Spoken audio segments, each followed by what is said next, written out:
I still don't consider him a Laker. I don't know why. Do you? I will always consider him a Cavalier. That's what I think too. I think so too. Now, granted, hey, but he's been long enough to. Yeah, no doubt. It just doesn't. When I think about the great Lakers, for some reason, it doesn't. You know what I'm saying? Yeah. I mean, because his prime wasn't there. His more so the end of his career is there. Mm-hmm. So it doesn't have the same stench on it that he did with his takeovers in Cleveland, his takeovers in Miami. Right. Gee, you think of LeBron as a Laker? I know I'm digressing a bit, but just. I mean, if we look at like if you gotta do it, my answer probably no. But no. If you look at the amount of money he invested in that center, having pizzas and all that, the deals that he made, like for himself, right? I think that was probably one of the most lucrative deals that we ever seen a player get. Whereas though he took over concessions. With the Blaze Pizza, okay. Yeah, with the Blaze Pizza. So, no. We can't say what he's a Cav, right? That's right. I see him as a Cav also. I see him as a Cav.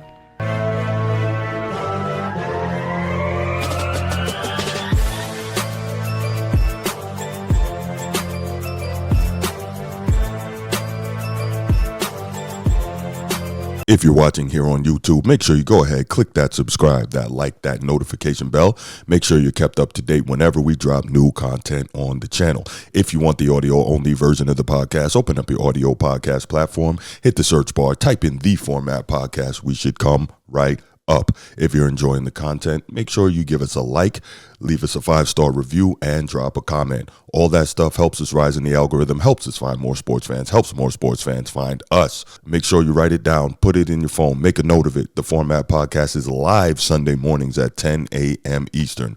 And finally, if you're really and truly enjoying the content we're delivering you, make sure you hit that join button. There's going to be exclusive content here just for you. All right. So if you guys are aware, now we have another thing brewing. I don't know how far it's going to get or how long it's going to go, and it is regarding David Falk, NBA super agent. Huh? Nothing. Go ahead. Oh, all right. NBA super agent. Past NBA super agent David Falk, who among his clients had Michael Jordan, Patrick Ewing, and others. Right. Arguably one of the best agents ever, and of course now we have current NBA super agent Rich Paul, who has LeBron James and a number of other outstanding players and people in other sports as well. So arguably, can we say arguably probably like the two best agents of all time? Rich Paul and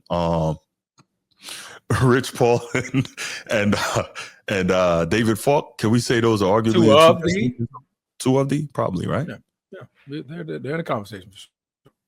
I mean, they held two of the biggest superstars in the NBA. That's right. Who've ever done it? No question. All right. So, not Rich Paul. David Falk was at what was this event called last? He was at the Sports Business Journal. I can't remember what the event was called, but the Sports Business Journal was hosting something, and David Falk was giving some commentary. I couldn't find the sound, but I do have the transcript of it.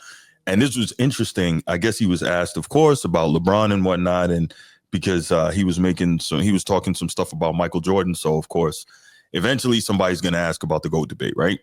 So, he was asked about it, and he said, of course, Michael Jordan is the greatest of all time. And then he said he was asked if LeBron James is in his top 10. At which point, David Falk replies, "Probably. I really like LeBron. But I think if Jordan had cherry-picked what teams he wanted to be on and two other superstars, he would have won 15 championships." So that was like, damn, that was mic drop, right? Also, by the way, he said his number 2 all-time would be either Kareem Abdul-Jabbar or Kobe Bryant. I'm okay with that. I don't have Kobe at number 2. I don't have him that high. I think I have Magic at number 2 and Kareem at number 3. By the way, it disgusts me to see that there's 4 freaking Lakers in my top 10, but that's beside the point. Hey, man, I give due where it is. But yeah, so.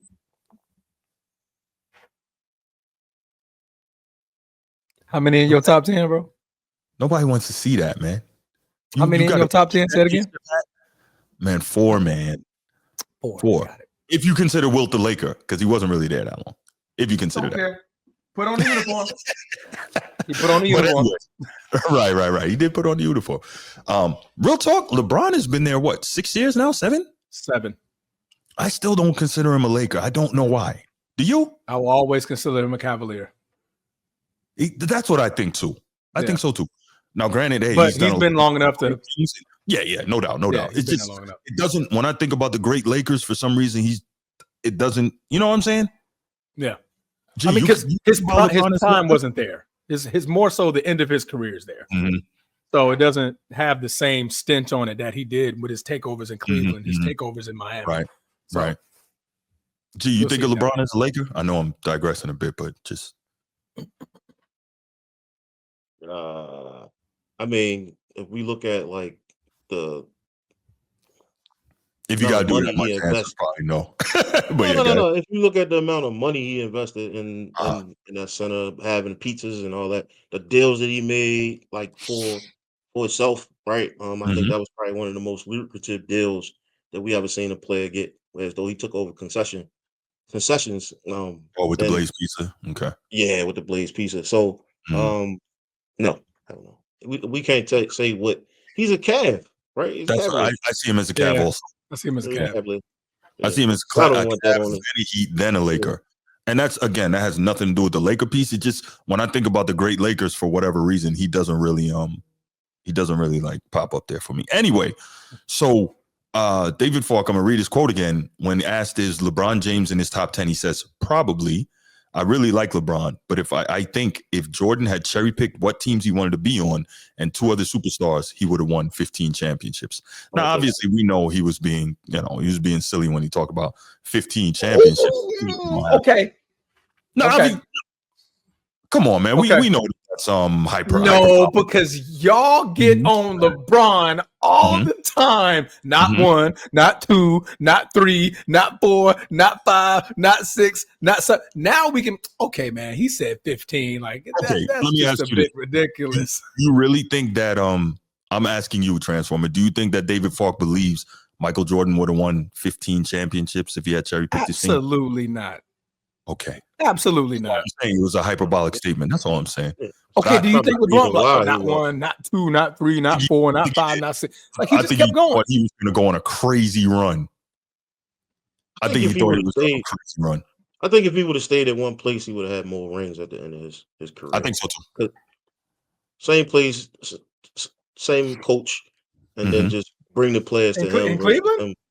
Anywhere he went. I mean, that guy is a generational talent, and all you gotta do is just play chess and put the pieces around him. Nobody's gonna be able to.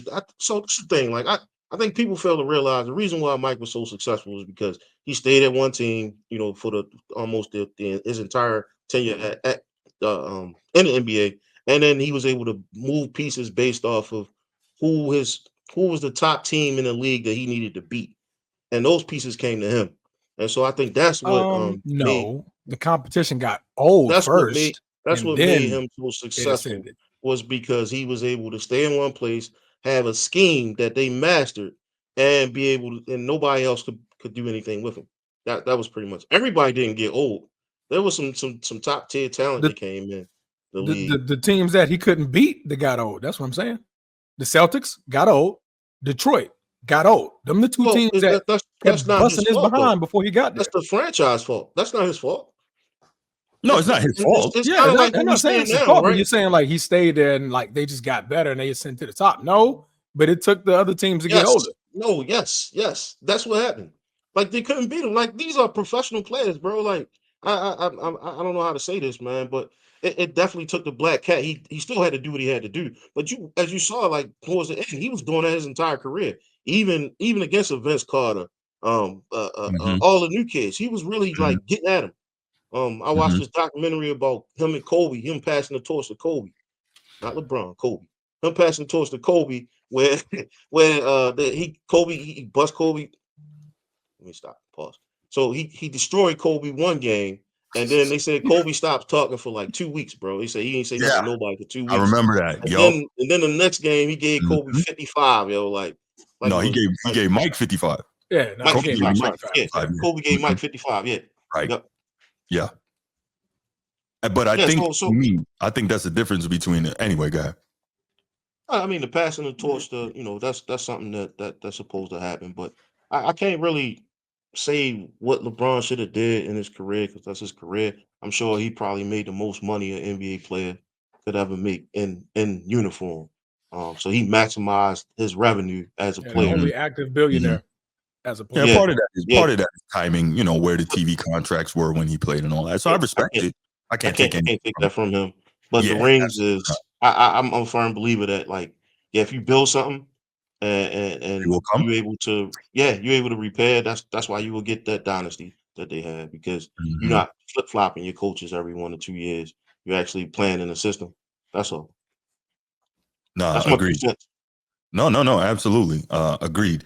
Edward, real quick, man. I'm gonna throw something in the chat here. What I don't like is when people talk about MJ at the end with Washington. So when y'all get a chance, watch that. We set the record straight. But anyway, so let's getting back to the topic at hand. YouTube. I was like, there's a series about him playing at Washington. No. That was something I took care of real quick. Because people like to lie. Anyway, so I thought it was interesting though that David Falk said LeBron is probably in his top 10 because you got so many people that are like, LeBron is definitively number 2, which I'm like, that's absurd. I have never seen that. And LeBron, regardless of all he's done, to me is still just outside of my top 10. But that's a whole different show and a whole different discussion. Yes, he is. That's crazy.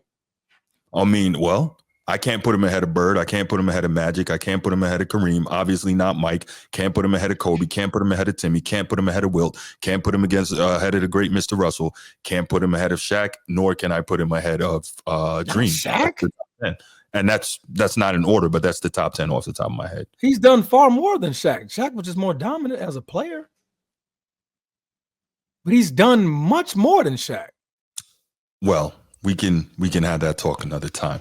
But let's go ahead to Rich Paul. Let's go ahead. 10 is not my top 10 for the record. That's cool. Yeah, you got Melo in your top 10. You got Bird in yours. What we saying? Yeah. And I don't know anybody who knows basketball that's taking Melo over Bird. Like, that's insane. Nobody's doing that. Say, babe, for the record, that's not my top 10. So don't say y'all tripping. No, him. No. All right. Okay, real quick, y'all. Let's do this. In the chat,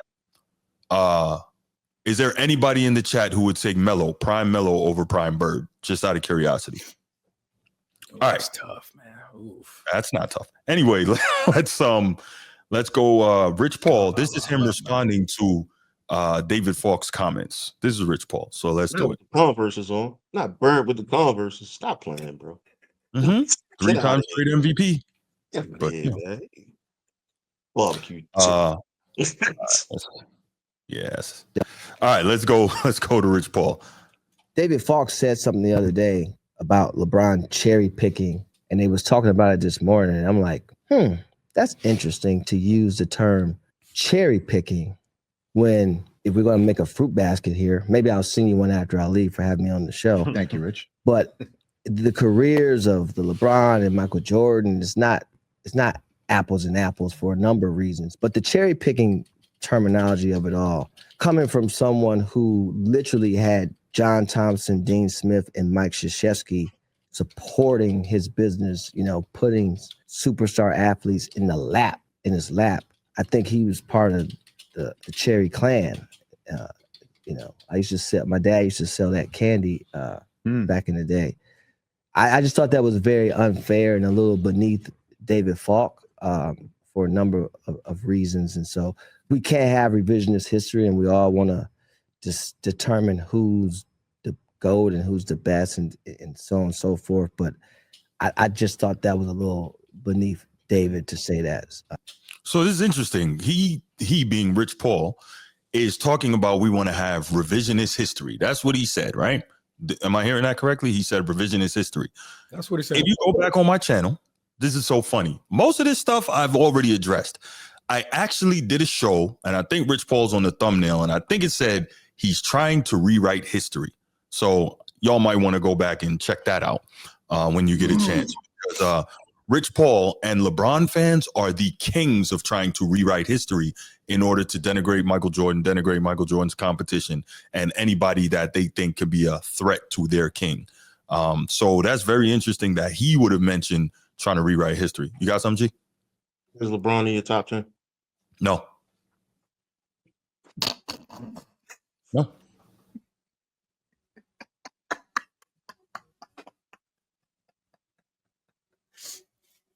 Moving on. And I'll table that there. Well, I was because we were That's going to an bring emotional pick right there. That's an emotional pick.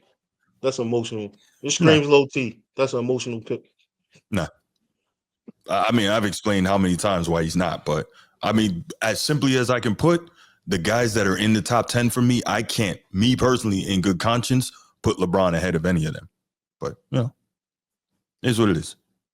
not know what Rich is referring to is a Sports Business Journal quote from the longtime agent of Jordan saying, I really liked LeBron, but I think if Jordan had cherry picked what teams he wanted to be on and 2 other superstars, he would have won 15 championships. And again, when you look at that, right? Again, the cherry pick, I've discussed that. The 2 other superstars, Michael never had to leave. All right, let's stop it right there. Michael never had to leave. Michael never had to leave. Didn't LeBron choose to leave? LeBron didn't have to leave. Like, what is this? Edward. Oh, my bad. There we go. Edward, don't. Anyway, so he says Michael, he said Michael never had to leave. So let me ask y'all, did LeBron have to leave? Did he? Yeah. Why? He was winning. It wasn't nothing moving in Cleveland. He was winning 60 games plus on multiple occasions, had been to the finals already, had been to the Eastern Conference Finals more than once. Why did he have to leave? Because them folks wasn't doing anything in Cleveland. You could have said the same he thing went about to big market teams too, though. Outside of Cleveland, like all the teams he went to, he played for was big market teams, right? Yeah. So Nobody he wanted to gonna come to maximize- Cleveland. Yeah, he I gonna want to go to maximize Chicago. the amount of money he got. See, this is so interesting that we say this, but so you could have said the exact same thing about Jordan before he won, that nothing was moving and they couldn't win. They had got beaten in the playoffs by the Pistons either 3 or 4 straight seasons, right? So he could have said, oh, I can't get over the hump, I'm out, right? The same thing was happening. And he hadn't been to the finals yet, right? He hadn't won the Eastern Conference yet, right? Okay. So why are we saying LeBron had to go, but Jordan never? And I'm not saying y'all are saying that. I'm talking about Rich Paul, but carry on, gentlemen. I would say it's different. Why? Because Shaq, I don't know why I said Shaq. Jordan literally waited out Father Time for his adversaries. Detroit Pistons got old. You say that? Wait. What do you say that again? I mean, all he had to do was wait out Father Time. Why? Why are you saying that? For Detroit and Boston. Okay, let me stop you. So Jordan's adversaries in the East was never Boston, right? Because Detroit had already put Boston out to pasture. But if we're gonna do the Detroit thing, I gotta keep it a buck with you. See this? I love when y'all do this. You want to know why? Go ahead and tell me. Do you know what was Detroit's average age on that roster when Michael Jordan and the Bulls beat them to ascend to the Eastern Conference Championship? Why are we doing averages? What are the stars? No. Where are the stars? No. That team was 29 years old on average. 29. That's easy to do if I'm measuring everybody on a freaking team. Everybody ain't freaking playing in the playoffs. You waited for them to get old. You said that. So okay, let's do this. You definitely said that. Boy, y'all, that's a boy. You moved that said that, bro. I too was far here. to the mile, bro. I was here. You said that. You definitely said it. You said the Celtics, though. You was talking about the Celtics. No, he said the Celtics and the Pistons. I said the Celtics and the Pistons. The stars of the freaking Detroit Pistons got old. Okay, Isaiah Thomas in 1990. Do you know how old he was? 29. Bruce, can I say my topic? My bad. Go ahead. Can I finish my discussion? Because now you want to throw in some other stuff. But I was responding to what you said, and you're I don't want Actually, you to. you didn't let me finish for you to respond to anything. Okay, go ahead. You know, it's like you saying A, B, C, D, and I'm like, boy, you ain't finished the alphabet. You didn't let me finish. You gotta let me finish. You gotta let me finish talking. But to me, a couple of things were different, right? Chicago, big market team, big market city, one of the best, biggest cities in America, right? So, LeBron in Cleveland, I was watching for years, and I can vouch for this because this was during the time I enjoyed watching LeBron play, but towards the end, started disliking him because the Bron Kobe thing started happening. and I'm too big of a Kobe fan to let anybody go against Kobe, right? So this during the time I had my eyes directly on LeBron James for that specific purpose. They wasn't doing nothing in Cleveland for that man. They wasn't no free agents. They played too well, so they couldn't get anything via the draft. They couldn't get anything via the trade. It's Cleveland. Nobody wanted to freaking just come to Cleveland. Like, it wasn't like you can go in the offseason and advocate, hey, come to Cleveland. You come to Cleveland, or free agents get signed to Cleveland. So to me, my opinion, no, LeBron staying in Cleveland, bro, he was never going to get anywhere with that team. And granted, yes, they're winning 60 games. That's off the back of him. When the playoffs matter and they can hone in on the reason why y'all winning 60 games. For example, Cleveland Cavaliers this year won 60 games. Didn't matter. Got bounced, right? Because you can key in on the major guy. It's different in the playoffs. Your wins don't matter in the regular season no more. All that crap goes out the window, right? You go into the playoffs. If I know it's just you, I can hone in on you. You're the focus of this team, and I can stop that, and I can limit everybody else and force the ball to you. Cleveland couldn't get a second guy. They couldn't even get a second guy. Larry Hughes? Larry Hughes was your guy? No. No. Larry Hughes became less of a guy when he played with LeBron. We've seen this time and time. And did nothing after that. So bull crap, bro. Bull crap. Larry Hughes was crap. Go look at what Larry Hughes did prior to LeBron. So that's all I'm gonna say. Okay, and then when he got with somebody who was about that life, he folded. All right, he folded. You got it. So what I'm gonna say is this. I will keep it. So first, the biggest one I wanted to point to was your falsehood that he had to wait for the Pistons to get old. Isaiah Thomas was 29, not 30 yet. So right in the middle of his basketball prime. If you look up what age is a basketball player's prime, right? It's going to say 27 to 31.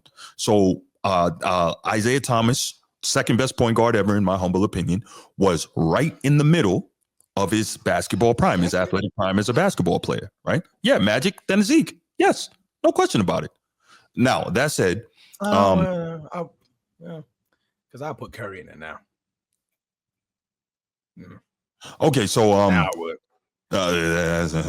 So anyway, where was I? You just messed my head up with that one. So I mean, yes, it's a conversation. I don't care how you think about it, but all right. All I said was conversation. I like how Isaiah Thomas picked the best point guards that ever played the game. He talked about Magic Johnson and somebody else, and he talked about how those guys were like 6'9". There was nothing I could do with those guys on my best day. He was like, but as far as the little guys, the little point guards concerned, no doubt, I'm 1 of 1. Huh? Oh yeah, yes, no question, no question. But so I was saying real quick, Transformer is my bigger point. Isaiah was 29. Joe Dumars was younger than Isaiah. I think he came out in 84 or 85. So he was at least a year or two younger, right? And those were their top star players. Dennis Rodman was still young. So their key core was not old. So we have to stop this lie. Where's the anchor at? The anchor what? Oh, you're missing the major piece on that team. All right, let's do this. All right, I got you real quick, and then we'll get back. Damn, we got all sidetracked. How old was Bill Laimbeer in 1990? I want to say he was a couple years from retirement at that point. No. Okay, so in 1990, he was 32. So just out of his prime. And he's big, so them bigs were out quick. Yeah, but he's 32. So we're talking like these dudes were all 35 and up. That's what I'm saying. It's a false narrative that people like to say Jordan had to wait for the Pistons to get old. I'm always ready for that one. Always ready. That's shut down. Easy work. Did they not get older? No, they didn't get old. Bill Laimbeer was the oldest of that prime core, and he was 32. Dennis Rodman was a Defensive Player of the Year candidate at that time. He had already won one. You're talking about the first championship. Yes. The first. Yes, the 1990. So they get older as it goes on, bro. That's what I'm saying. But after the Bulls ascended, and that's why we always talk about Mike being what Mike was. After he ascended, that was it for everybody else. But I'm saying that's what I'm saying. You said he had to wait for the Pistons to get old. The Boston to go on the run. I'm not saying just to win a championship. Period. The six rings, the three-peats, right? His adversaries were gone. That's what I'm saying. It wasn't like they came up with him. No, I'm talking about to get over the Pistons, right? Because the Pistons beat them 3 or 4 years in a row. Okay, we're talking about two different things. That's what I'm saying. You didn't say that. You said, all right, cool. But so anyway, let's go back to it. So anyway, I'm sorry, y'all. This is what happens when we have these passionate sports debates. We love it though. But yeah, so Rich Paul, getting back to it. So first, Rich Paul with his where was the last? Where did we leave off? He picked. I've discussed that. The two other superstars. Okay, there we go. Michael never had to leave. Right. This is where we left off. Michael never had to leave. Michael could have left, right? We know that he actually heavily considered going to the Knicks. He could have left, right? But he didn't. And this is what I was saying. LeBron didn't have to leave. LeBron wanted to leave because he didn't want to do it the hard way. But let's continue. Michael's never been the underdog in any finals. Okay, more lies. Michael's never been the underdog in any finals.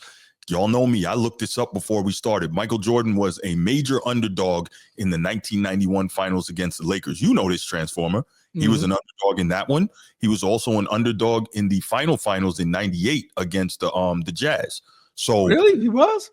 Yeah, he was. So this is what I'm saying. Like, this is why Rich Paul pisses me off, because he lies. Him and LeBron, they lie so much. Like, we can't easily reference this stuff. He lies. You got to stop. You got to stop. But anyway, let's continue. Not one time. Michael never had a 24-hour, 365 news cycle. He never had shows built strictly to criticize him. Okay, why does he? First of all, he keeps pushing this. Michael never. It says Chicago was favored, bro. No, I looked it up before we started. I'm looking at it now. They were favored to win the series against the Jazz, despite the Jazz having a home court advantage. They were minus 115 as favorites. Hold on, I'm looking at it right now. Hold on. 1998 NBA Finals, Bulls versus Jazz. Bulls were underdogs in some analysis. Is fatigue from their three-point run, internal team tensions, Utah's home court advantage shifted perceptions. Books had repeat that again. Books has the Jazz as slight favorites, minus 120 to minus 140 for Utah. Who Books? Yeah, the sports books. Mm-hmm. The sports books had the listing Utah Jazz as slight favorites, minus 120 to minus 140 for Utah. Yeah. That's why I said that. I looked it up before we started. But the point is, Sid Bubba, yes, there is a difference between lying misstatements, but he blatantly said Michael Jordan was never an underdog in the NBA Finals, not once. We know what Rich Paul does. Like, I point this stuff out all the time about what Rich Paul does. I've done multiple shows on it for different commentary that he's made. The dude is a liar. He's a liar. LeBron is a liar. Like, and we've busted them time and time again. I understand the difference between misstatements and lies, but he lies a lot. You know why? What do I always say, Chief? Intent to deceive, and we know that's what these dudes are about. All right, but let's get back to Rich Paul here. People made millions of dollars criticizing LeBron James. That was their entire job. So real quick, so I guess he's referencing Skip Bayless here when he's talking about the 24-hour media cycle and shows specifically to criticize him. Skip Bayless never had a show specifically to criticize LeBron James, because if that was the case, he wouldn't talk about other sports and other topics. Now, did he make it his shtick to criticize LeBron James? Absolutely. Absolutely. Was it his show when he did it? Well, I guess he was always like one of the main stars of, Cold Pizza, which became First Take, and then First Take, and now Undisputed. So I say to say the whole show wasn't about criticizing LeBron James. So there's the lies again. Now, again, did he make it his shtick to be extremely critical of LeBron? Yes. But to say the whole show was built just to criticize LeBron because they talk NFL, they talk MLB, they talk boxing, Skip talks all these things. So why are we making it, the whole show was created just to criticize LeBron? Like, the lies got to stop, man. They have to. This stuff is so easy to just check. It's so easy to check and do the reference, man. That's what I'm here for. That's why, so many of these other channels, and let me take a second, shout out Man Down Sports, shout out Andrew, shout out Sports T, shout out Uncommon Sense, shout out, what's the other one? Well, there's a whole bunch. I know I'm forgetting, but shout out Dreamers Pro. The point I'm trying to make, I'm shouting out all these, right? Because we get called haters, blah, blah, blah. But guess what? You're a hater when you tell the truth. when you put easily verifiable information out there, which contradicts the lies that people are trying to get you to believe you're a hater. This is absurd. Absurd. That's why, like, when I listen to Rich Paul, I'm just like, yo, do you know that the internet exists and people can check you on what you're saying? Come on, man. Not so far. I'm agreeing with him. I'm checking out. They were favorites in all these. Well, I'll cut him. I'll copy and paste it. And I'll send you some links. I'm looking at these links. But okay. Even still, if you say fine, Utah, right? He was still an underdog in the '91 finals against the Lakers. That's undeniable. Yeah, guy. No, I'm reading. Hold on, that's the first championship. First championship, he was minus 200. No, where am I? Before the playoffs, he was plus 250. 1991 final. The Lakers, led by Magic Johnson, were the defending Western Conference champions, had a strong playoff pedigree. Vegas odds favor the Lakers, with the Bulls listed at around plus 150 or plus 200 to win the series. That means they're the underdog. Chicago's lack of finals experience and Jordan's narrative as an individual star without a championship yet contributed to this perception. That's what I got. Well, something happened against my Lakers. Who got hurt? Byron Scott. That's what changed it. Well, but even still, the odds before the series started, they were the Bulls were the underdog, based on what I have here. Gotcha. I'm no gambling expert. It changed it because of the injuries. Mm-hmm. We got hurt that year. Right. So then back to Rich Paul, he brings up, there are shows devoted to just specifically to criticizing him. So I know he's talking about Skip Bayless, but the thing is, and somebody put in the chat that Skip Bayless made his name off LeBron. Edward, again, not true. Do your research. Skip Bayless was an award-winning sports writer prior to even getting on TV. Now, is television a more powerful medium than print, especially in the last 20 years? Yes, Transformer, absolutely. But that said, we can't act like Skip Bayless didn't do anything in the world of sports journalism prior to getting on TV. So to say he made his name off LeBron, more lies. Made a bigger name off LeBron, I would say. That's fine. But I'm talking about Edwards saying he made his name off LeBron, and that's a lie. All right, let's carry on. And when you talk about the difficulty of it all, Michael played for Dean Smith, Michael played for Phil Jackson, and Michael had Jerry Krause. I'm so tired of people talking about Michael Jordan's coaches. First of all, Michael Jordan chose to go to college, right? LeBron could have gone to college. He could have been coached by anybody he wanted. He could have went to Duke and played for Coach K. He didn't want to go to college. So let's not talk about, Michael Jordan played for Dean Smith. Cool. LeBron could have went to college too. So that's a non-issue. Second, Michael Jordan played. He would have been dumb, but right, of course. But the point I'm trying to make is it's disingenuous to say, well, Michael played for Dean Smith. Okay. Because, like I said, LeBron could have went. He could have played for Coach K or whoever, Coach Cal or Coach Pitino, whoever it was. Yeah. Right. So anyway, then here's the other thing. Michael Jordan played for Phil Jackson. Somebody tell me who was Phil Jackson before he coached Michael Jordan. Somebody tell me. I'll wait. I don't know, but when he got him, he created a system, and Jordan thrived in it. Well, he didn't create the system. He created the system, but he taught the system. But the point I'm trying to make is we act like Michael Jordan walked into some championship level coach already, and that's just not the case. So again, here's Rich Paul with his lies. Like, at what point is this going to stop? And I'm wondering. I was thinking about this as I was prepping this show. When you're interviewing somebody like this and you know they're blatantly lying, how do you push back on the lies without like crushing them? Because you're interviewing them, you invited them on your show, you can't really go that hard. You know what I'm saying? I wouldn't think. Like, how do you push back on the lies without totally demolishing them? Is that a question to us, or are you just talking? I'm sorry, I was just talking, and I was looking at the chat. Yes, Edward, he was a 2-time championship player. Stop it, Edward. Stop. As a coach, Phil Jackson had not done anything in the NBA prior to coaching Michael Jordan. So stop it. This is what y'all do, man. God. Kareem, what up? Shout out Kareem. In his 22-year career, he's made the playoffs 18 times, has 4 championships. Jordan in 15 years made the playoffs 13 times, has 6 championships. I mean, yeah, here's what it is. Yeah, team awards, gotcha. Right. So anyway, let's finish the Let's go on. The Because the biggest Michael Wilbon clip is Jordan going to be fan great. ever. Love Michael Jordan. And I don't think Michael Jordan would have used the term cherry pick. So I'm not up here to discredit Michael Jordan. I think Michael Jordan transcended our game to a level that we all benefited from. He says, I'm not up here trying to discredit Michael Jordan. And he just finished doing that. Because it started off by discrediting his guy. Is he not going to defend his guy? He doesn't have the right to do that. He can defend his guy. What But did G just do about Angel Reese? He defended his girl. He doesn't have the right to do that. Wait, I talked about comparisons.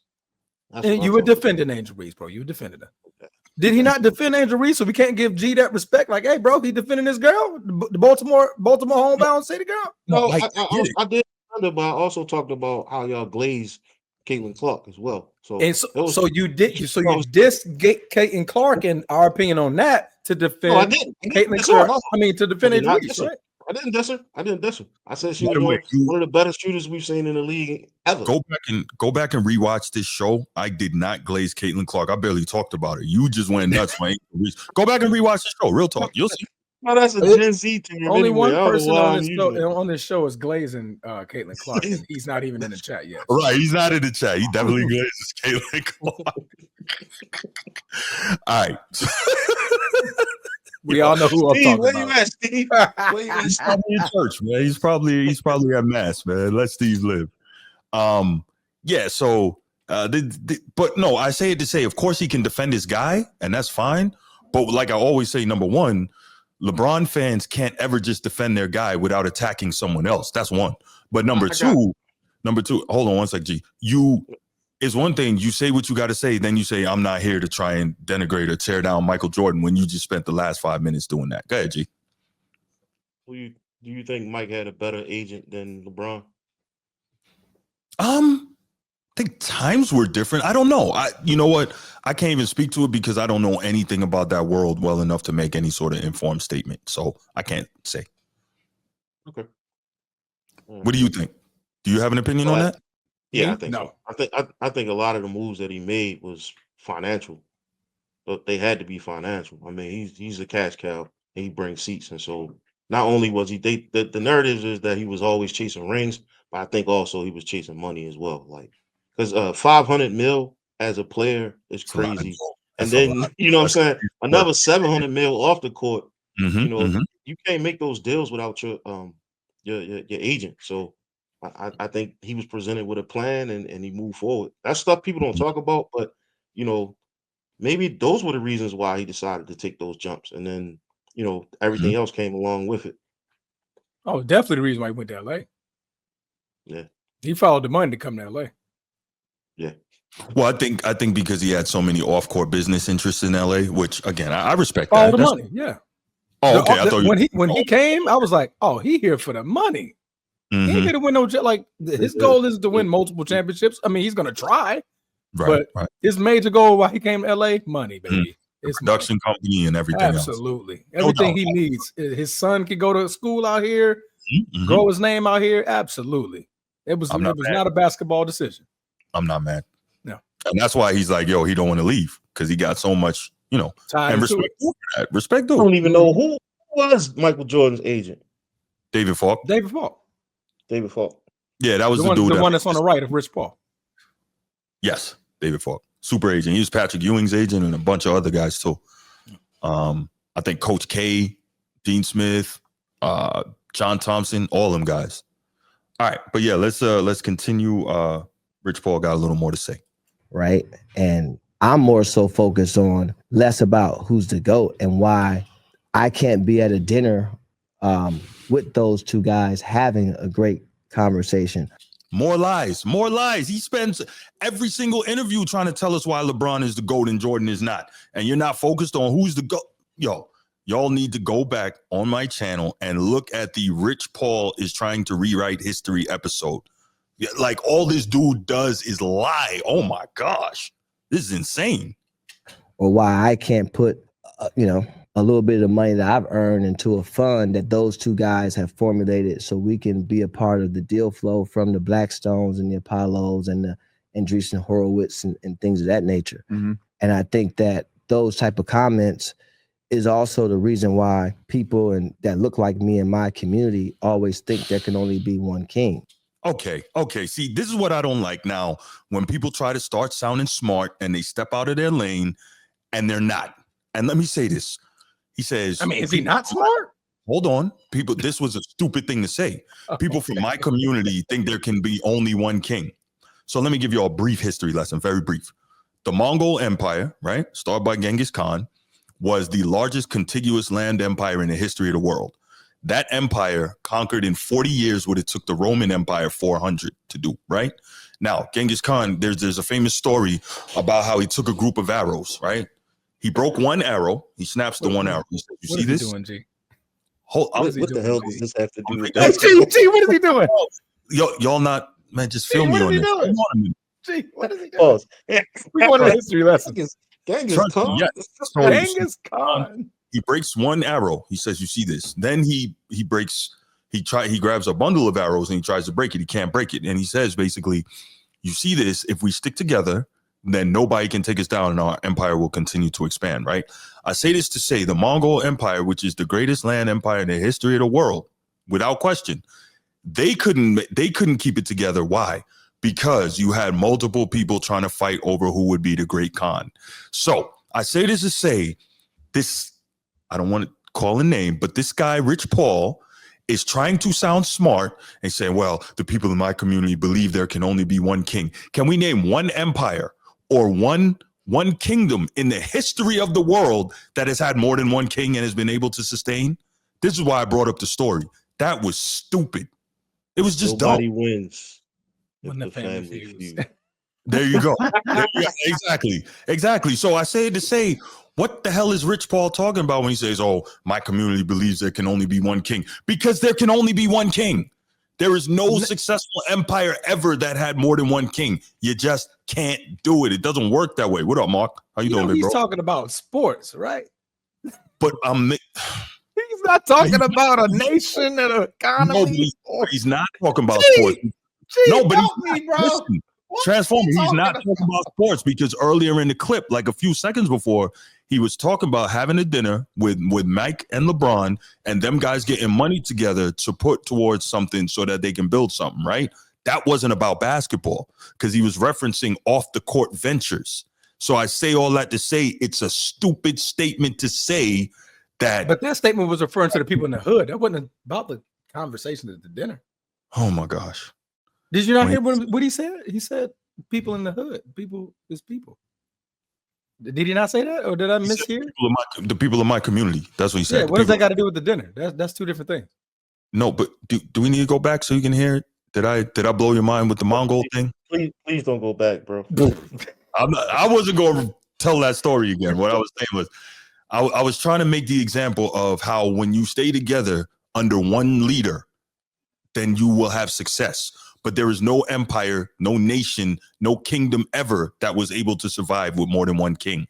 And that's what I'm talking about. He's trying to sound intelligent, but he really sounds dumb to anybody that knows anything. That's what I'm saying.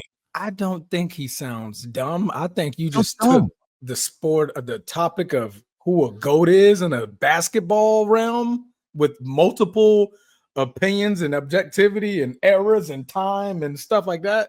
And you're making it about an economy and a nation, a direction, a government. What are we talking about, bro? Talking about sports is the point. I use the greater example, but he's not only talking about sports. That's what I'm trying to say. That's what I'm trying to say. All right. You totally missed it when he said about the.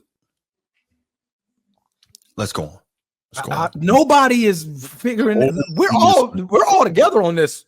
Like that's trying cool. to figure out where you're going with it. That's cool. I'm done. Like, I'm not going. It sounds like you're trying to sound smart, but it's like, but not now. Yo, stop. We'll continue. It's all good. Not now. We'll continue.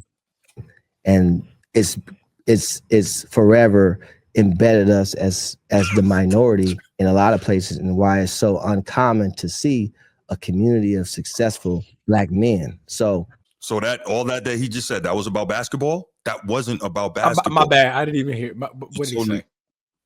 My bad. I was just still laughing at the Genghis Khan. Part of the deal flow. All right, listen carefully. All right, hold on. Or why I can't put, a little bit of money that I've earned into a fund that those two guys have formulated, so we can be a part of the deal flow from the Blackstones and the Apollos and the Andreessen Horowitz and things of that nature. Mm-hmm. And I think that those type of comments is also the reason why people that look like me in my community always think there can only be one king. Now do you understand what I'm trying to say here? He's not just talking basketball.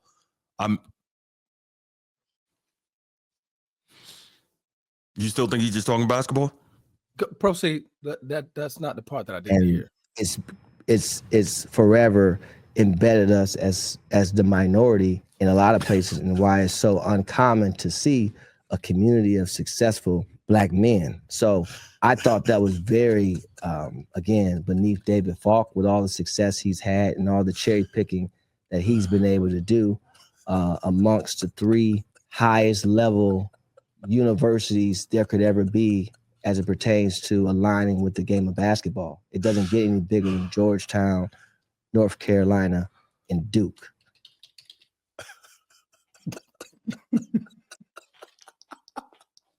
I'm sorry, y'all. I'm sorry. Transformer, that was a classic, my brother. I'm not even mad. That's an all-timer. That might need to be like a Format Podcast all-timer right there. That was good. Nino, I just finished explaining why it can't happen. It can't happen because it has never happened. It's not possible. It has never happened. But, I mean, I'm not going to give y'all no more history lessons. But anyway, so the point is...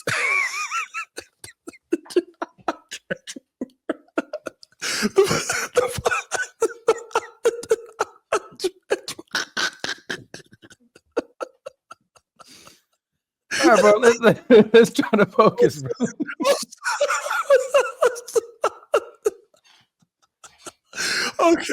Okay. No, I'm laughing because Transformer, that was an all-time classic. That was funny.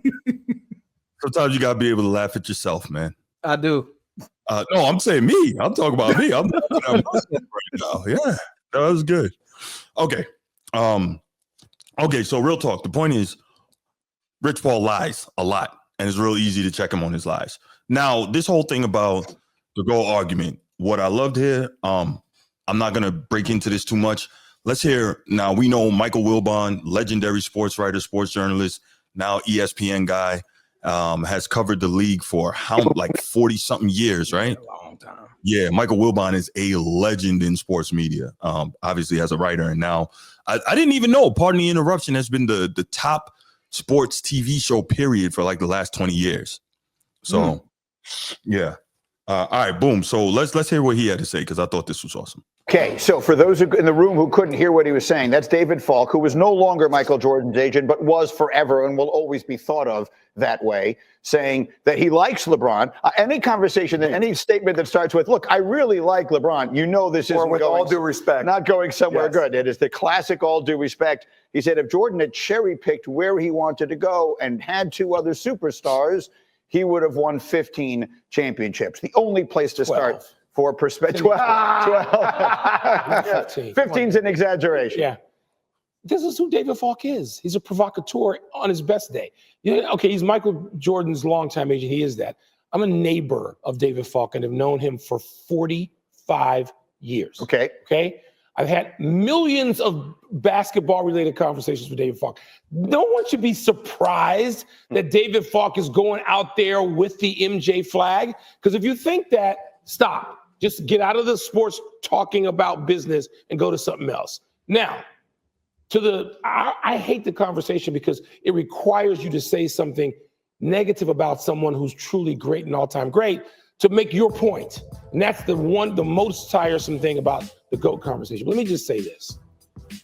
I'm not going to sit here and say that LeBron James has to be considered better than Magic Johnson. Woo! That's garbage. Garbage. I'm not going to say LeBron James has to be considered better than Bill Russell. That's garbage. Garbage. I'm not going to say LeBron James has to be considered better than Kobe Bryant. That's garbage. Garbage. LeBron James, one of the greatest players of all time in all Correct. team sports. Correct. I'm sorry, if that's not good enough, Turn the page. Get over yourself. So in other words, I'm going to proclaim and support and wave the LeBron James horrible his analogy. greatness. But if I say he's less than number 2, that's not good enough for you. To hell with you. Yeah. And I'm not saying that as in support of David Falk. I'm saying that as somebody who has watched basketball and lived with basketball my whole life. I got to say that LeBron James is better than Kobe Bryant. What? Put me in a grave first. Mike freaking drop. Mike Wilbon just told it. I love that. Yeah, that's what happens when you put up for your best friend. Who's his best friend? But them boys are tight. Oh, you talking about old boy? You talking about David Falk? No, him and Jordan. But, Wilbon and Jordan close. But look, he didn't even bring up Jordan because he knows there's no question about Jordan being the greatest of all time. Yeah, but you heard I'll cap up for my best friend too. You want to, but he didn't even bring up Jordan. So how is he? What does Mike even have to do with this? He said, "You trying to tell me he's better than Kobe? Garbage. Magic, garbage. Bill Russell, garbage." Like it's and this is the same thing I've said, right? So it's the same thing. Like G thinks I'm crazy because I don't have LeBron in my top 10. Cool, whatever. But the fact is, if I say hypothetically, if I say LeBron is the 11th best player of all time, I think roughly 5,000 players have played in the NBA by now, right? In its history. So if I say that LeBron is the 11th best out of 5,000, that's so insulting. Like that's the crazy part to me. But I will take you guys' thoughts on what Wilbon had to say, then we'll open up the phone lines. Gee, go ahead, man. I got too much to say about this topic, bro. Okay. I really don't. I thought it was this one man's perspective, what another man said. But Transformer, what you got, man? Oh, my bad, G. I'm sorry. I thought you were done. Go ahead. Oh, that's it. I'm good. I'm good. Trust me. My bad. What was the question? I was responding to chat. Nah, no doubt, no doubt. The question was like,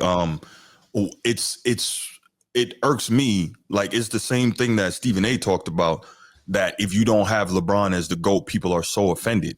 And my argument was, even though I have him outside of the top 10, if he's number 11 all time out of more than 5,000 players who've ever played in the league, like how is that so, you know what I'm saying? Like how is that so disrespectful or so absurd to people? Like that's still insanely incredible for an all-time career.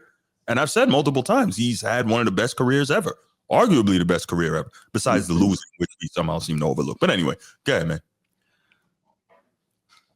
This is exhausting of a conversation to have. Me personally, y'all know my take. I don't think there's no GOAT. That's just my take. I think that there's great players of great eras. You got the greatest of certain eras, because I can never definitively say, and this is my somewhat of a response to Kareem, because he's saying that there's a champion at the end of the season, there can only be one GOAT. It's false, because I can't sit here and say from each, like there's been plenty of different eras of basketball for decades. It's been a game of 75 plus years. You have multiple different decades. So with those decades comes change in rules, change in stats, change of play, change of players, change of agriculture, change of the economy. There's so many changes that go along with the game of basketball. So now we can sit here and say it's not a fair playing, like it's not a fair field. It's not an even field. So comparing what we do now in 2025 compared to what they did in 1970 is completely different. So who am I to say that this guy is so much better than that guy when this guy didn't have and this is to Bruce's analogy that he likes to refer to, didn't have the same playing field, didn't have the same turf, couldn't have the same shoes, didn't have the same doctors, didn't have the same treatment. So how am I to say that there's a GOAT overall of the whole 75 years when overall it was never the same? You know what I mean? It's not like, to me, the GOAT is an answer of who is your favorite player to watch of all time. That's truly what we're getting to now. Who is your favorite player? Who's your GOAT? That's what it is. That's what it is. Calling a spade a spade.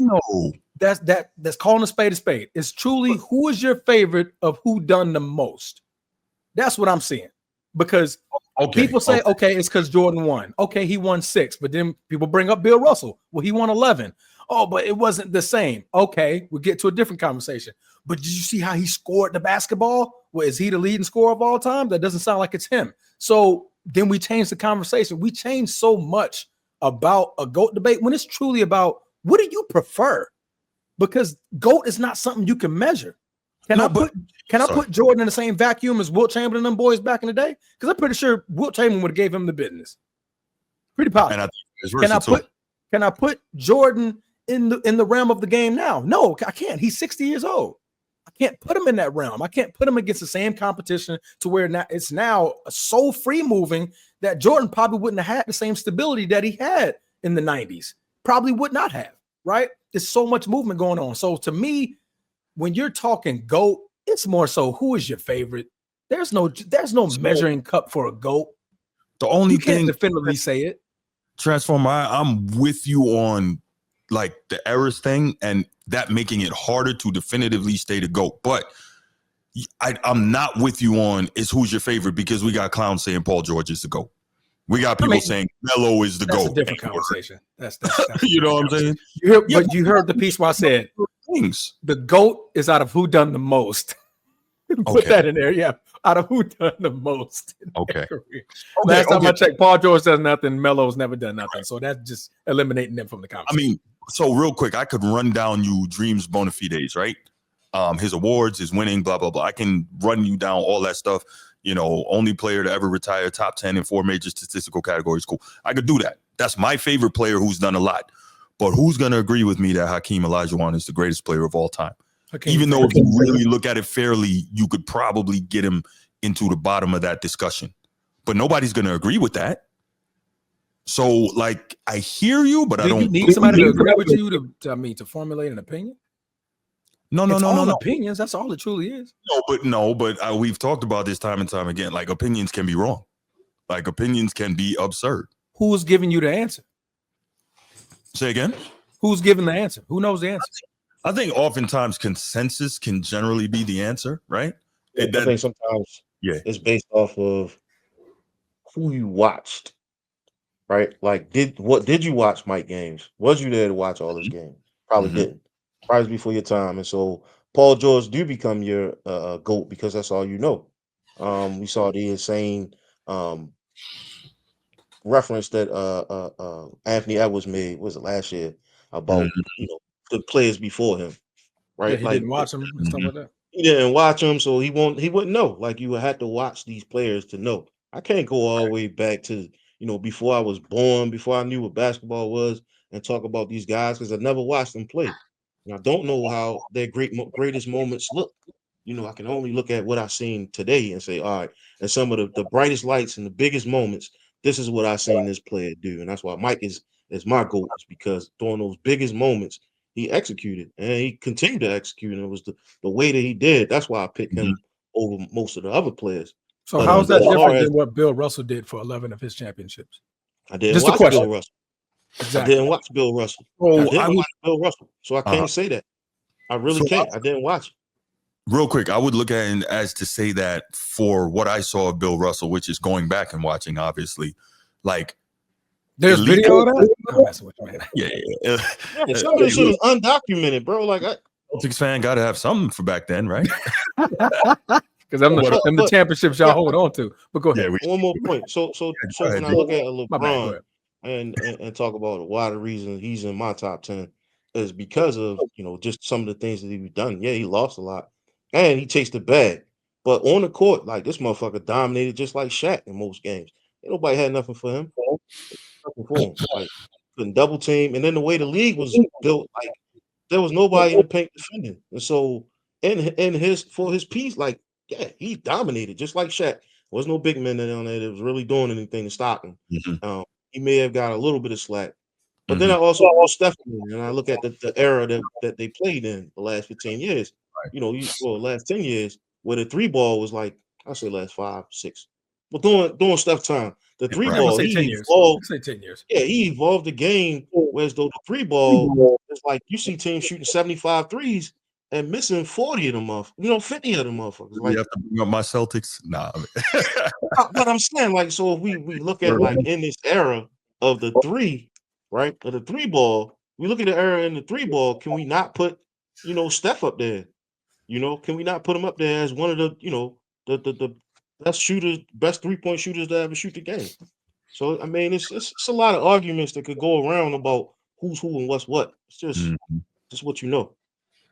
Yeah, but I think like the intelligent basketball fan like does the research, and that's the problem. I'm gonna say this. People get mad all they want. I don't think a lot of LeBron fans are intelligent basketball fans. Not saying all. I don't think a lot of them are. They're mostly emotional. They're mostly emotional. Their talking points are, basically just rip everybody else who came before, because that's how you lift up your guy. Ignore the losing. Ignore anything that he does that's not good. And it's like, wait, hold on, what? So, I mean, but it is what it is. So let's do this, y'all. Let's do this. It's time, man. Let's take 3 calls. And I know this is a volatile topic, so let's keep to the 5-minute rule, y'all. Let's keep the 5 minute. 5-minute rule is in effect. Yes. You got 5 minutes to state your piece. I would say do most of your talking, and then we'll respond to you post your hang up. Edward, what up, man? Oh shit. Can y'all hear me? we can hear you, man. We can hear you.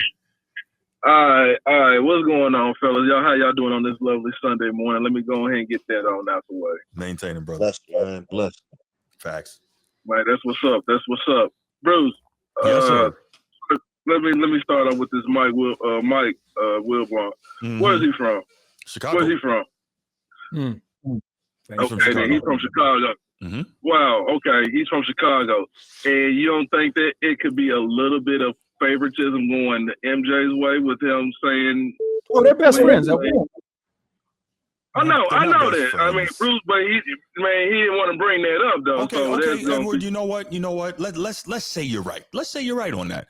No, it's not say you're right. I am right on that because he's from China. They're known friends. Hold on, Transformer. Am I Nigerian? Okay, Hakeem, you're Nigerian. Am I Nigerian? Edward? Yes. I am not Nigerian. I'm Guyanese American. I am not Nigerian, bro. Well, apparently how your culture is, you seem like you're Nigerian. So you already know the point I'm making. I don't even need to continue. Carry on. Oh, sheesh. Okay. What's the point you try to make? I want to hear it. Come on, I want to hear it. Oh, you already know. You're saying that Mike Wilbon is biased because he's from Chicago. Jordan is not from Chicago, but whatever. And I'm saying that Dream is my favorite player. I'm not Nigerian, so you have no point.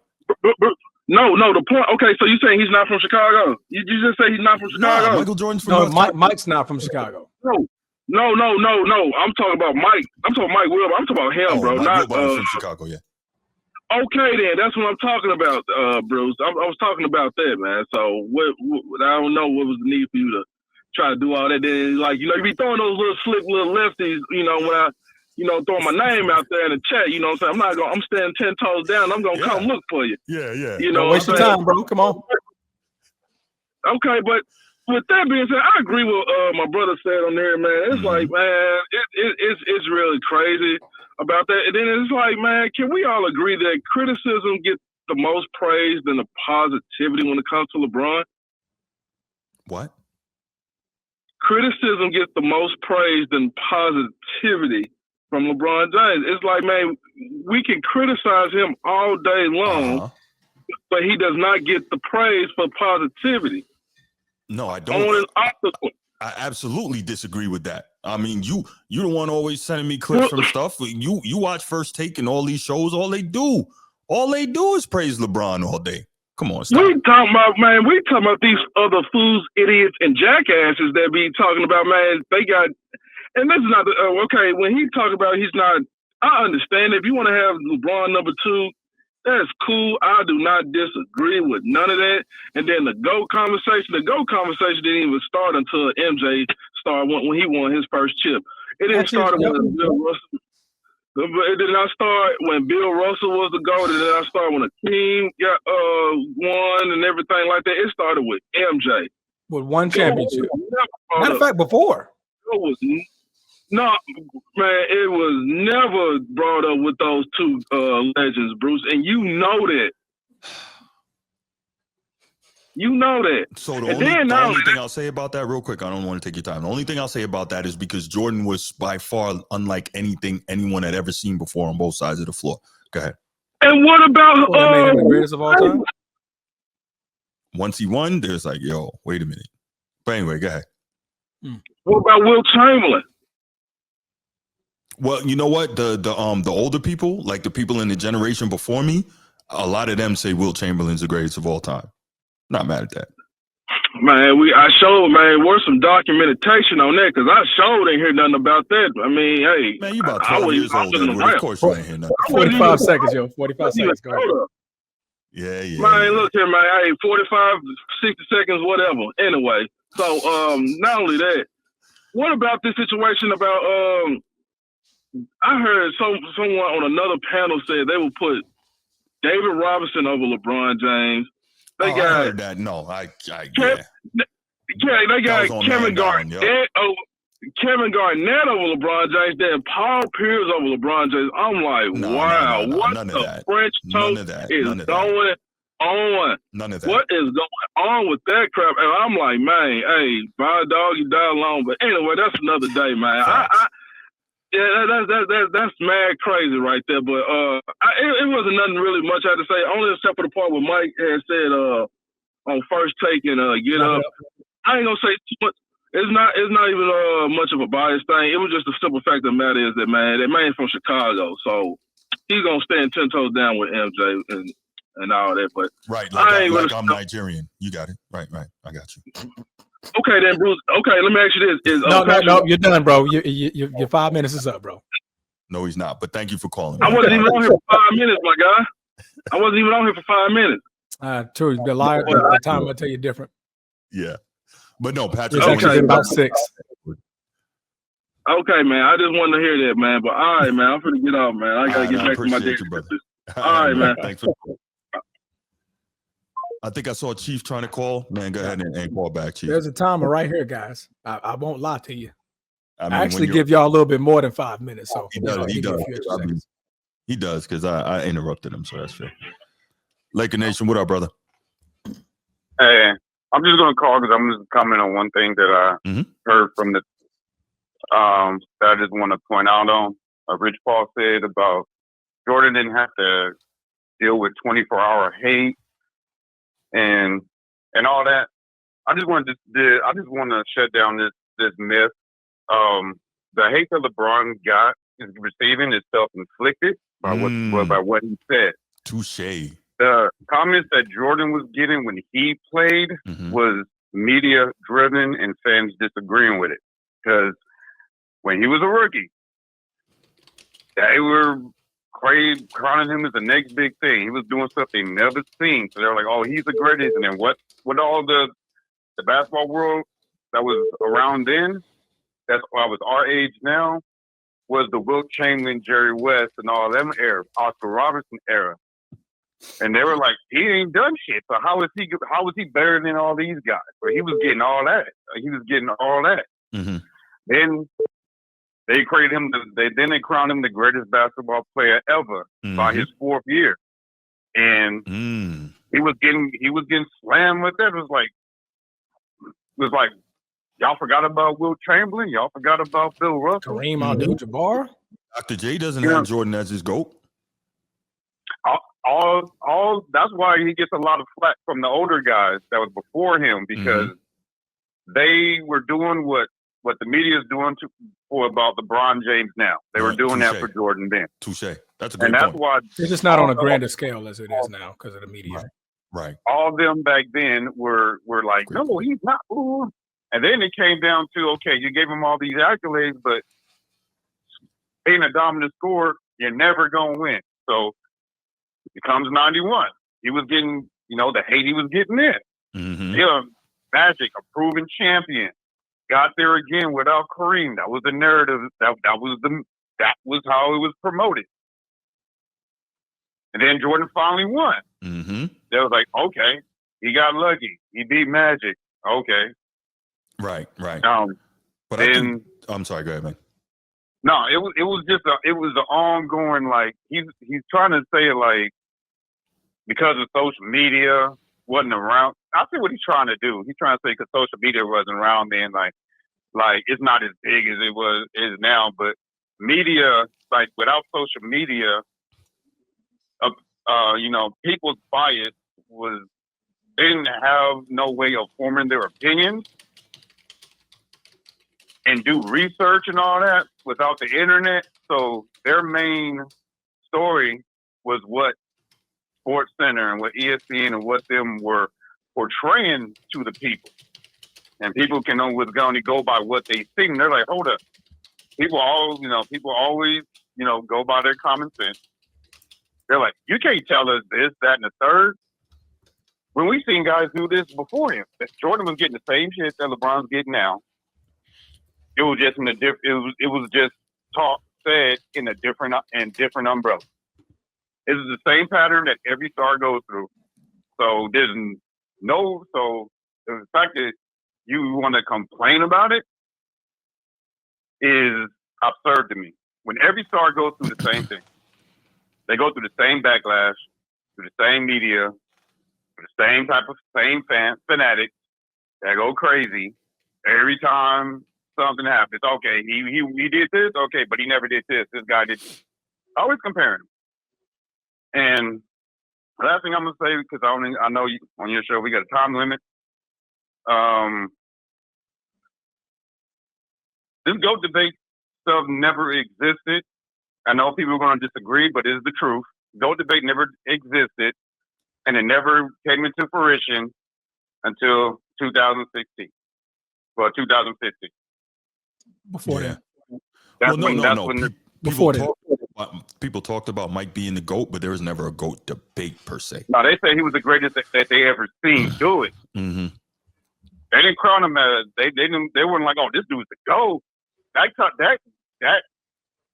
didn't come to the 2010.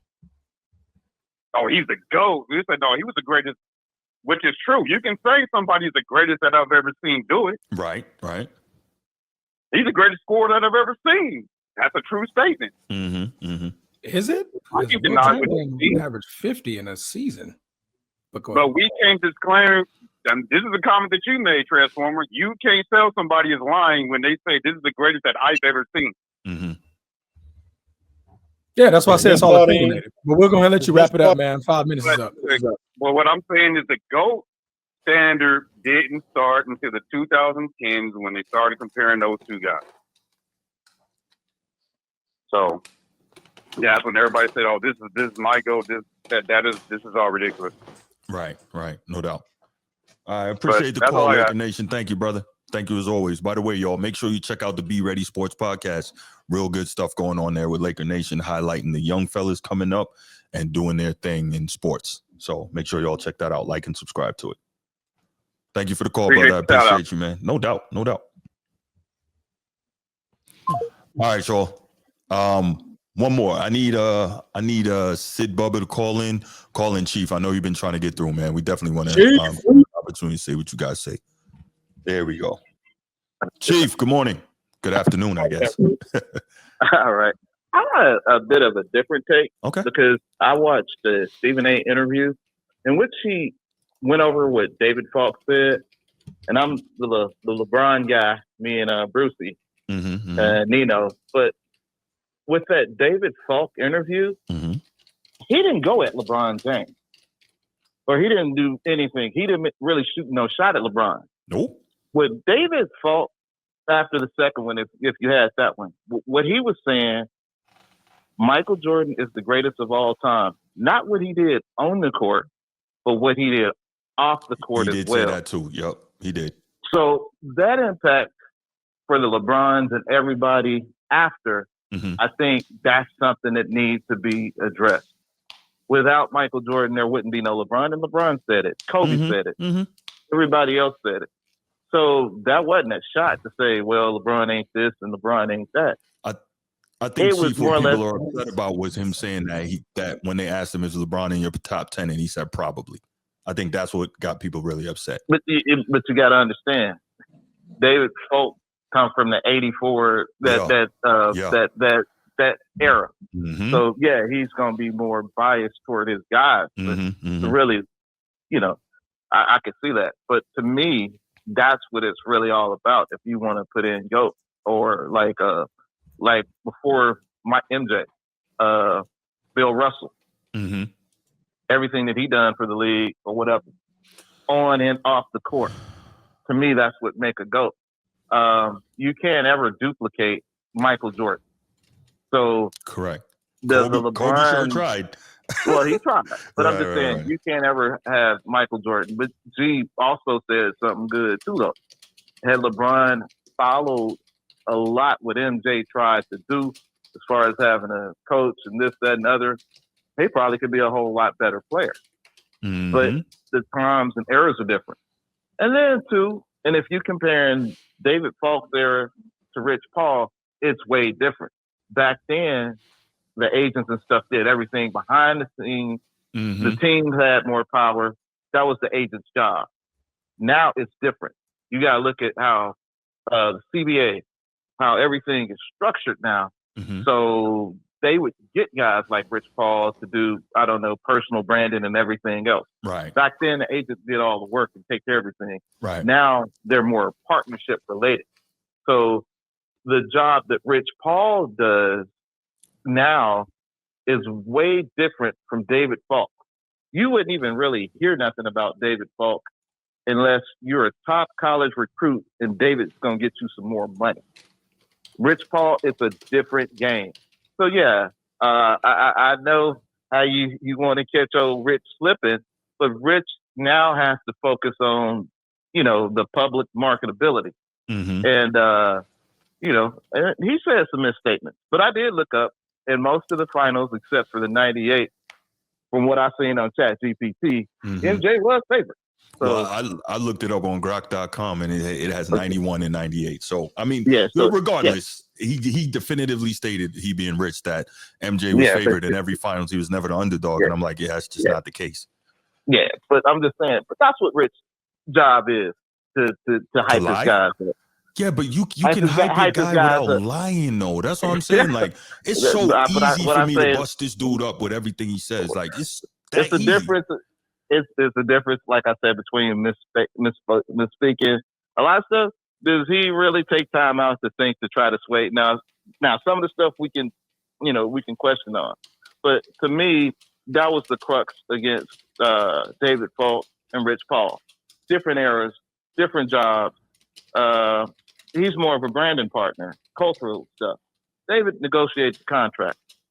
Everything was team centric. Now it's player driven. So they're gonna see stuff different. David actually liked Rich Paul. He's proud of what he done. That's what he said.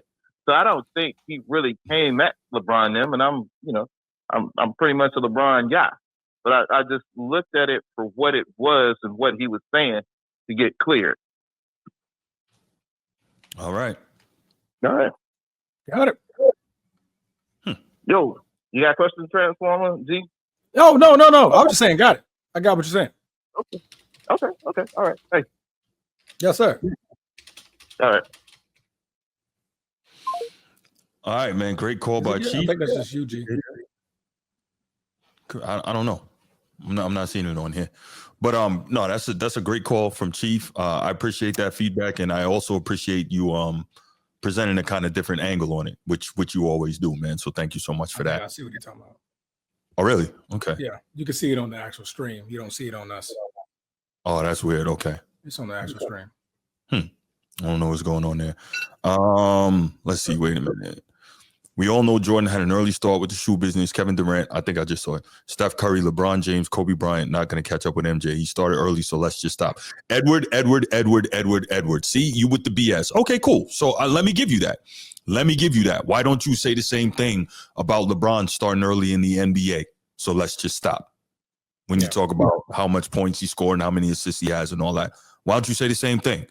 See how easy it is for me to dismantle you, bro? Come on, man. Come better than that. Pause. Yeah. You got to do better than that. Got to do better. It's too easy. I think people put shoes in a conversation that doesn't have anything to do with the players. Yeah. Like, y'all don't understand the type of business that Nike had to run and what they had to do to get themselves out of the water on the back of Michael Jordan. Like, if you understand business, they put all their money, every dime, into that Jordan campaign. That be like Mike slogan, that's Nike. Like, that whole thing, they blew up just so they can get themselves out of the hole. They leaned on the back of Michael Jordan. By the time you're not Steph Curry, he's not Nike. KD, Bron, even Kobe. Like Kobe came in, Nike was already who they are. So that campaign doesn't need to be as strong, and you have so many different shoes and so many different athletes that they're having. They have to now divvy out that exposure to all these said shoes. That's why nobody's ever going to be able to compete with Jordan, because Nike had to lead such a contingent for on Jordan's campaign to be where it is today. Yeah. So the last thing we'll say on this topic, and just to finish that off, that's a great point you guys are making. No, Converse didn't drop the ball with the weapons with Bird and Magic. So this is funny. Nike actually reached out to Magic right prior to Mike, like a couple years before, and Nike was going to offer Magic. They said, well, not Nike. They said, we can't offer you the money Converse is offering you, but we can offer you stock. Yeah. And Magic talks about it now. He says, man, looking back, like I really missed out. But at the same time, he's a kid, not a kid, but he's a young man who grew up with 10 brothers and sisters in the house, right? I think one bathroom or whatever, a mom and dad, 10 brothers and sisters. He's like, I got to get this bread now. And I think Converse offered him like $25,000, which in 1980 was a hell of a lot of money, right? So he's like, I got to take this dough instead of, gambling in stock on something that I don't know if it's going to pay off. So I get it. Obviously, hindsight is 20/20. So, Yeah. He talks about that at nauseam. Like, man, I feel like such a dummy. Yeah. He's like it's so much money. Yeah, no doubt. All right, y'all, let's go to the final topic, man. This was a great one, man. I didn't expect to, for this to go, all over the place like that and to get so many really good, inputs and feedbacks on this. That was tough. What? Why are you making that face, man? Well, every time there's a Rich Paul, Bron, Jordan, this conversation is going to go for a while, bro. It's not going to be no quick segment.